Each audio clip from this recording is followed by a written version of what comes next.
Today in section 2.5, we are going to be completing the square. Learning how to complete the square. It's another way to factor or find x values. So yesterday we talked about the quadratic formula, giving us our x values. Now we're going to talk about another way, which is completing the square to find those x values. Okay, it's the last one we're going to learn. So I'm going to throw an example at you.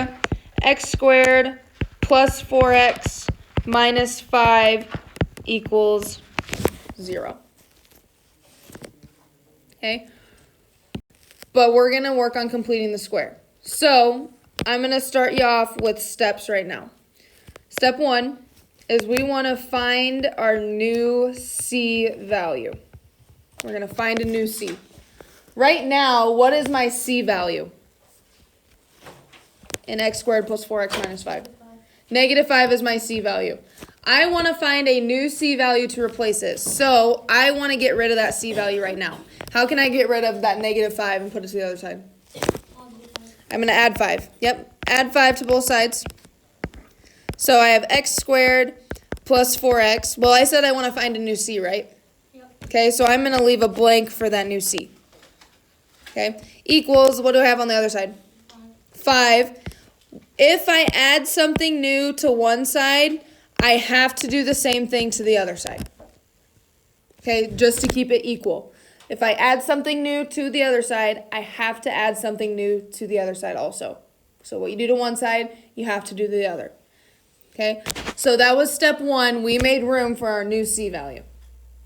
Step 2, we actually need to find that new c value. This is part of completing the square.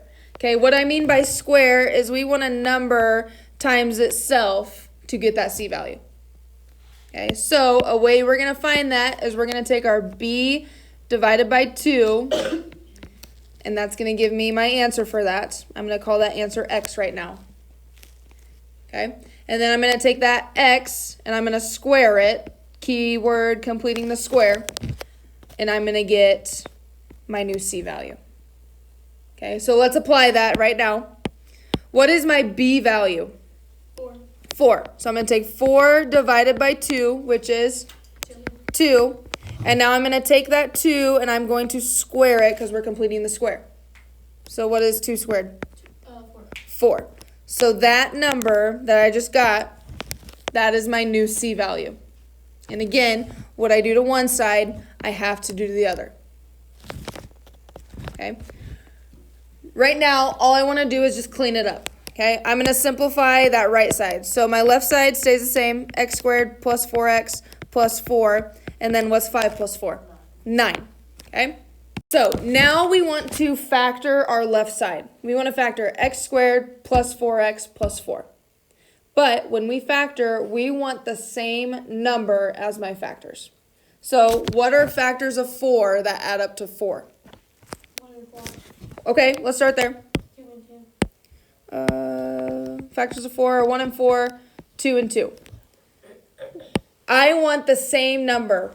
Are 1 and 4 the same number? No. Are 2 and 2 the same number?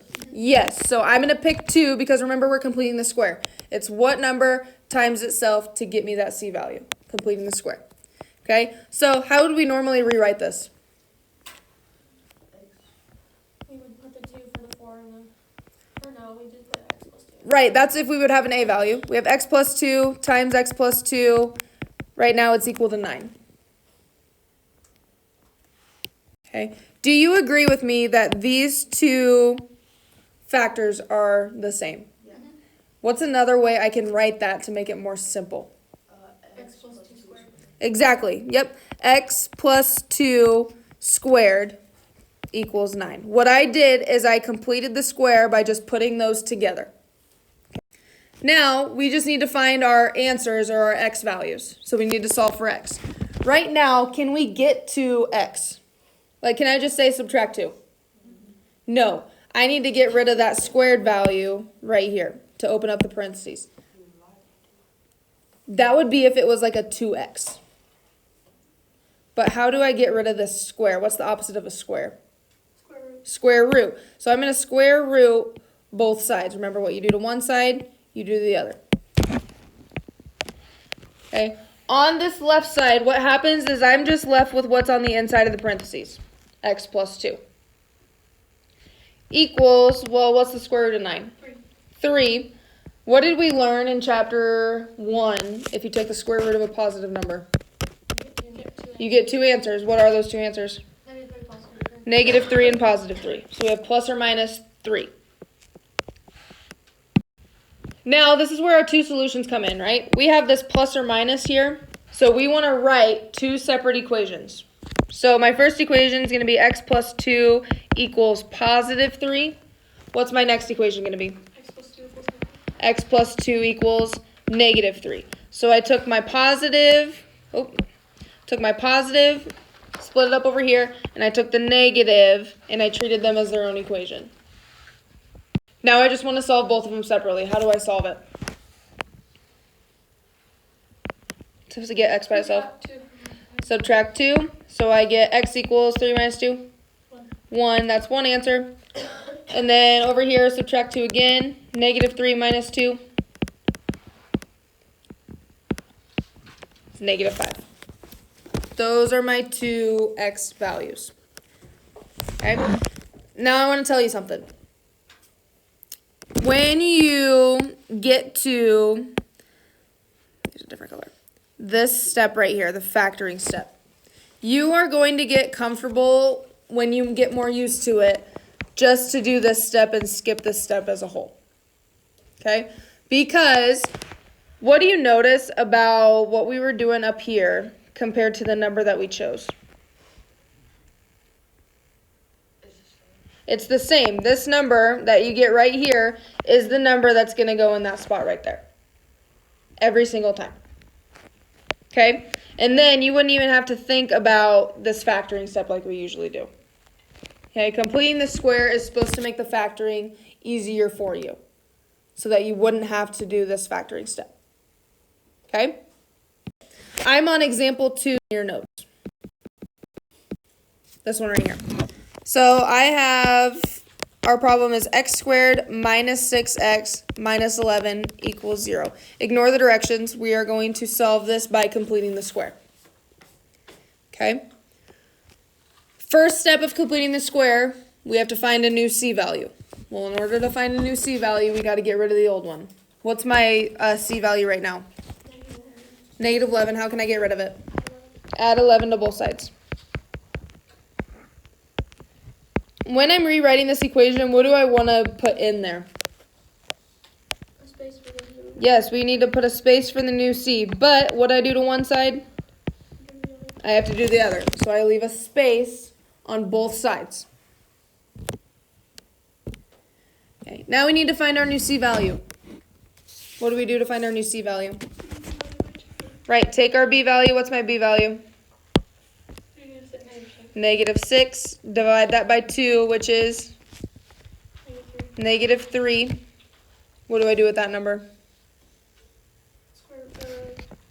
Square it. So I have negative 3 squared equals, remember, if you square a number, it's going to be positive, right? Good. So what do I do with that 9?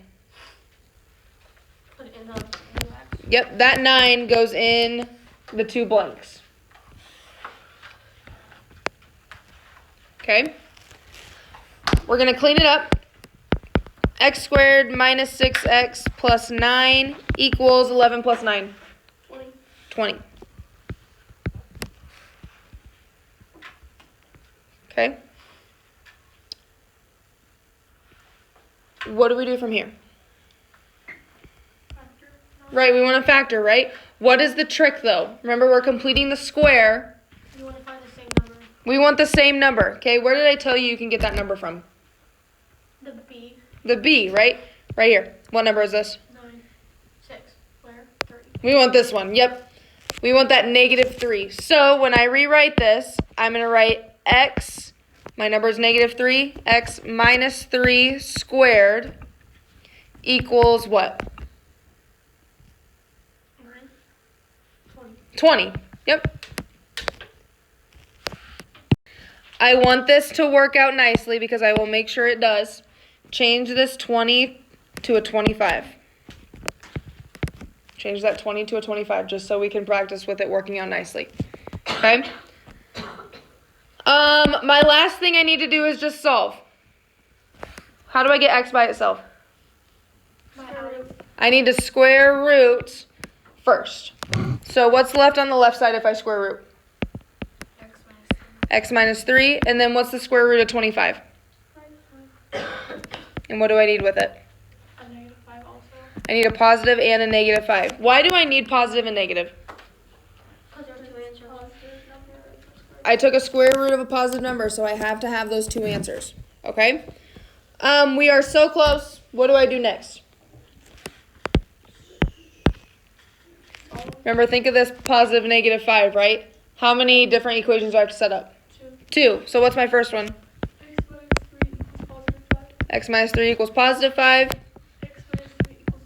X minus 3 equals -5. Okay. What do I do on that left side? Solve it. Solve. So Add 3. add 3. 5 plus 3 is 8. And then add 3 again. -5 plus 3 is 2. -2. Yep.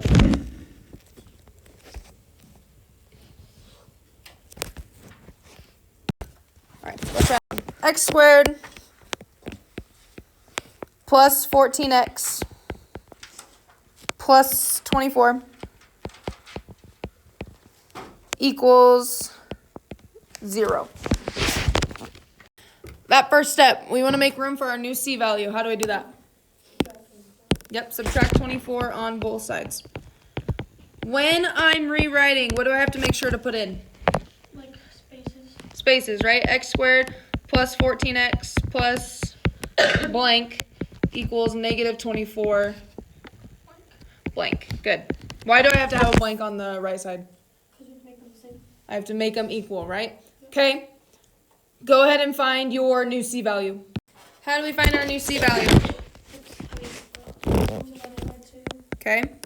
Our b value divided by 2 gives us 7. Square it. Correct. Is 7 my new c value? No. It's got to be 7 squared equals 49. Is that my new c value? Yes. Yes. So what do I do with that? Put them in the spaces. Put them in the spaces. Okay. What do I want you to do next? Make another. Clean it up. Yep. So I have x squared plus 14x plus 49 equals 25. 25. Go ahead and write your next step.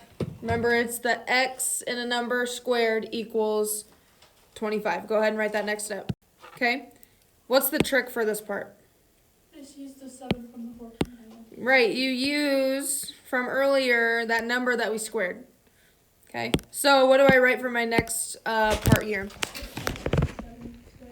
X plus 7 squared equals 25. Again, I'm going to preface this.